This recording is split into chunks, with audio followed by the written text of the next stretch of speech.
Mon ex-femme m'a trompé avec un de mes collègues de travail alors que nous travaillions tous les trois ensemble. Elle avait trouvé un nouveau travail en 2016, mais la situation a continué de manière irrégulière à par moments. Le jour crucial arriva en septembre 2018. J'ai travaillé avec elle pendant un mois après ce jour crucial, car je devais trouver un nouveau travail. J'ai alors commencé une nouvelle position dans une entreprise de la même industrie. Le collaborateur a été licencié puis réembauché par l'ancienne entreprise, où il occupe actuellement un poste de direction. Récemment, X a tenté de mettre fin à ses jours et a été hospitalisée pour le moment. Elle est chez ses parents, à 10 heures de distance. J'ai les 2 enfants avec moi à temps plein. Je ressens toujours énormément de colère envers elle, à cause de son besoin d'être réellement méprisable et de se vanter auprès de moi des actions qu'elle a commises, tout en m'utilisant pour couvrir son travail. Hier, j'ai reçu un appel au bureau avant de partir sur le terrain. On m'a appris une nouvelle. Mon manager, qui est au courant de certaines parties de mon histoire, m'a appelé et m'a informé que mon entreprise actuelle venait d'acquérir mon ancienne entreprise. Celle-ci travaillait dans un rôle spécialisé dans notre domaine d'activité que mon entreprise actuelle souhaite intégrer. Avec un sourire malicieux, il m'a demandé qui, à mon avis, il devrait conserver. Il a fortement insisté sur la nécessité d'avoir un caractère moral solide. L'actuel propriétaire de l'ancienne entreprise, qui a en réalité été d'une grande aide, car il a vécu quelque chose de similaire avec son ex, a accepté de garder le silence jusqu'à ce que mon entreprise prenne une décision. Il aurait effectivement pu le suggérer. Il n'apprécie guère l'amant, mais il avait besoin de son expérience. Le patron m'a offert l'opportunité de remettre à l'amant son préavis de licenciement. Cependant, il y avait 2 conditions, je devais le faire en sa présence et celle d'un autre manager. Je mesure 1,83 m pour 100 kg. Mon partenaire mesure 1,75 m et pèse 72 kg. Les directeurs ont tous les 2 la même taille que moi. Ils sont au courant de mes problèmes de colère car j'ai été honnête sur ma vie, cela se ressentait dans mon travail au cours des premiers mois. De plus, j'ai suivi quelques cours de gestion de la colère avec un autre collègue de travail. Dans des termes sans équivoque, ils ont clairement fait savoir que je ne devrais pas m'engager. Mais si l'amant se montre hostile, ils interviendront. Moins de tracas juridiques, ont-ils dit, s'ils défendent un employé. Personnellement, je pense qu'ils comprennent ma colère et ne veulent pas que je m'y abandonne. Je n'ai jamais ressenti ce niveau de haine que j'éprouve pour cet homme. J'en ai fini avec le fait qu'il couche avec ma femme. C'est son besoin de me ridiculiser comme il l'a fait, que j'ai le plus de mal à supporter. Et cela, ainsi que le fait qu'il comprenne qu'il gâche des mariages et des vies, et qu'il cherche toujours à avoir d'autres affaires. L'autre condition est que, puisque le propriétaire original déménage dans le sud et que le superviseur doit être licencié, je dois aider l'entreprise à faire la transition jusqu'à ce qu'un nouveau superviseur puisse être choisi car je suis celui qui connaît le mieux les 2 entreprises.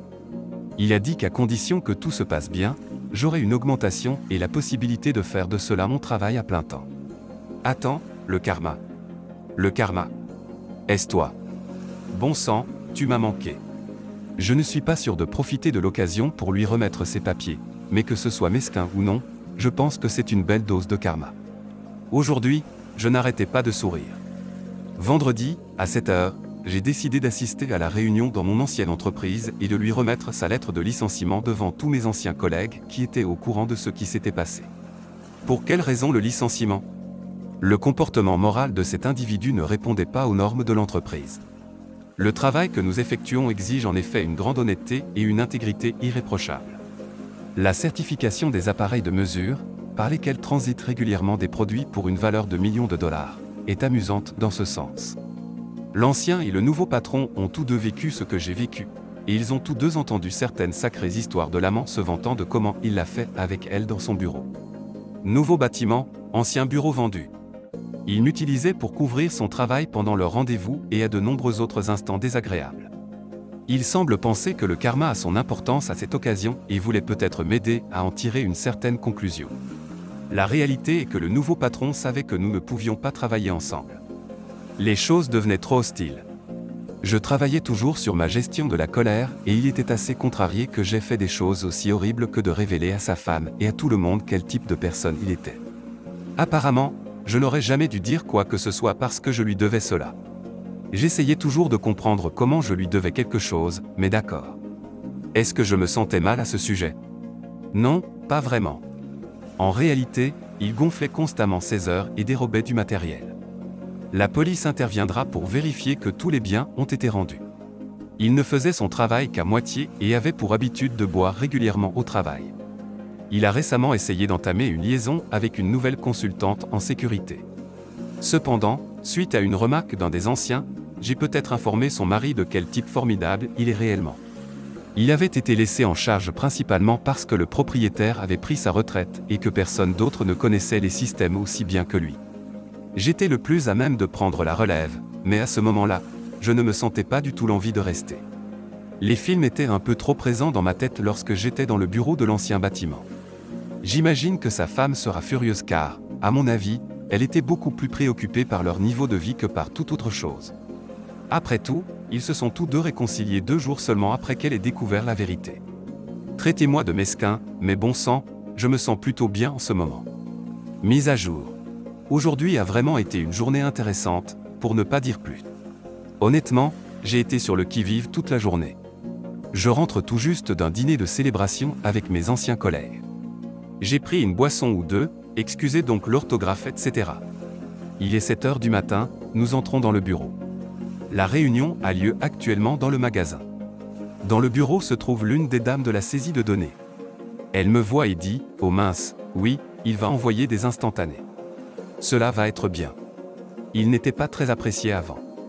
Maintenant, il l'est encore moins. Il connaissait les clients et il connaissait le système. Il était doué pour ces choses-là. D'après ce que l'on me dit, presque tous les employés n'ont désormais plus aucun respect pour lui. Moi, j'étais très aimé. Toujours prêt à aider et à tout donner. Je faisais de mon mieux pour aider les gens à apprendre, et j'essayais d'être un bon père. Quand j'ai commencé, j'étais un père célibataire élevant mon aîné. J'ai donné tout ce que j'avais pour cette petite fille. Beaucoup de gens me respectaient pour cela. J'ai toujours fait de mon mieux pour être une bonne personne. J'essayais de m'entourer de personnes de qualité. Apparemment, j'ai encore du travail à accomplir à ce sujet. Peu de temps après que la porte s'ouvre et que le propriétaire actuel nous invite à entrer, je franchis le seuil et entends des rires. Quelques hommes souriants s'exclament « oui » et lui, se lève en disant qu'il n'en croit pas ses yeux. Il se dirige vers l'arrière de la boutique et commence à faire les 100 pas, me lançant des regards furieux. Mon chef d'équipe actuel nous présente tous, moi en dernier. Il parle brièvement de l'achat et de ce qu'il implique. Il poursuit ensuite sur l'importance de l'éthique et des valeurs morales dans notre secteur. On peut l'entendre proférer des jurons. Il conclut son discours sur l'éthique en affirmant, en fin de compte, la seule preuve concrète de notre travail est la signature que nous apposons au bas de celui-ci. Si votre nom est associé à une mauvaise éthique ou à un caractère moral déplorable, alors il est peut-être temps de changer de nom ou de revoir vos choix. À ce stade, il en a assez. Il commence à se diriger vers la porte, me hurlant avec force de déguerpir. L'actuel propriétaire intervient, déclarant que s'il passe la porte, alors il considérera cela comme une démission. L'amant lui rétorque d'aller au diable et se retourne pour me fixer du regard. Il me lance un regard noir et sous-entend essentiellement que, puisque j'étais occupé aujourd'hui, il devrait aller la voir. Son visage a pâli quand je lui ai dit qu'elle était à la maison en train de se remettre d'une tentative de suicide. Son expression s'est ensuite complètement effondrée et il est resté silencieux pendant 1 minute. On pouvait voir qu'il tenait encore à elle. On pouvait sentir combien elle lui manquait. À mon avis, ce dont il avait le plus besoin chez elle, c'était qu'elle ne voyait pas ses défauts. Elle ne voyait pas son addiction au jeu, son alcoolisme, le fait qu'il n'était pas un bon chef de famille car il ruinait sa famille, rabaissant constamment sa femme à la maison et en privé. Il a fait demi-tour et a traversé les portes. Il ne s'est pas retourné. Le reste de la réunion s'est passé sans qu'il ne parvienne réellement à se concentrer.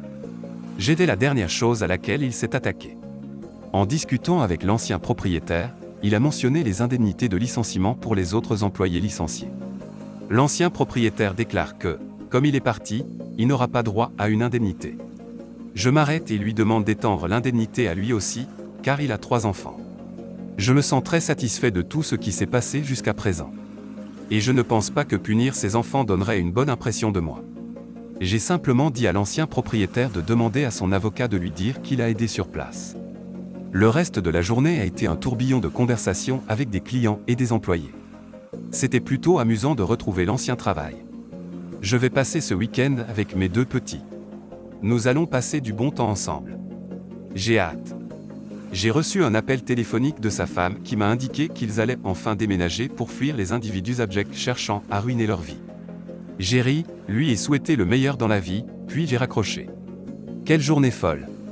Jamais, en 1 million d'années, je n'aurais pensé que mon histoire se déroulerait ainsi. Et j'espère que c'est la dernière histoire que j'aurai à partager avec vous.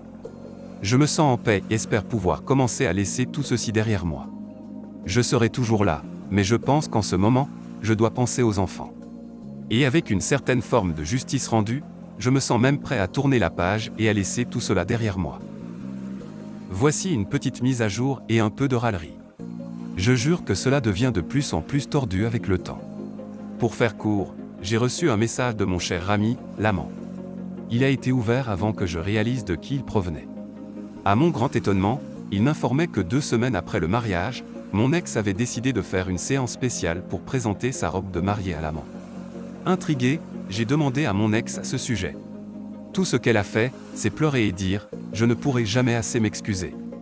Je ne vais pas vous mentir, cette déclaration m'a rendu malade. Je n'arrive pas à comprendre pourquoi épouser quelqu'un lorsqu'on le trompe. Pourquoi dépenser autant de temps et d'argent pour une telle mascarade? Des dizaines de milliers de dollars sont dépensés pour se tenir devant la famille, les amis et Dieu et mentir. Tu ne m'as montré aucun respect, aucun honneur, et il n'y avait aucune vérité en rien. Pour moi, c'est comme tromper quelqu'un le jour de son mariage. Peu importe, c'était il y a environ 1 semaine. Hier, je suis allé à notre ancien espace de stockage. Elle était supposée avoir vidé ses affaires il y a 1 mois. Lorsque j'ai ouvert la porte, qu'est-ce que j'ai vu? Sa robe de mariée. Eh bien, apparemment, elle souhaite la vendre. D'ordinaire, je suis tout à fait pour vendre les vieux objets que nous n'utiliserons plus jamais, mais je ne pouvais pas tolérer qu'une nouvelle personne se marie dans cette offense envers le mariage. J'ai donc ramené la robe à la maison et j'ai invité mon ex à venir la récupérer. Elle est arrivée 30 minutes plus tard. Ensuite, elle a aperçu sa robe de mariée dans le foyer. Je lui ai donné l'opportunité de la brûler elle-même. À ce moment-là, elle m'a surpris. Elle a pris une allumette et l'a enflammée. Problème de sécurité publique. Les robes de mariée prennent rapidement feu. Il est certain qu'elle a dû être surprise. Elle a pleuré un moment après cela. Elle a passé la nuit dans mon lit et j'ai dormi sur le canapé. Nous avons eu une longue discussion ce soir-là. Elle n'arrive pas à croire ce qu'elle a fait. Moi non plus. Il était bénéfique de l'avoir brûlé la robe. Au début, elle a été fâchée que je fasse ça, mais je pense que cela pourrait peut-être lui apporter une partie de la résolution dont elle a besoin. Pour ma part, je suis toujours très dégoûté par toute cette histoire. Il n'y a pas d'avenir pour nous. Je le sais. Mais le mien, à moi, me semble plutôt bon.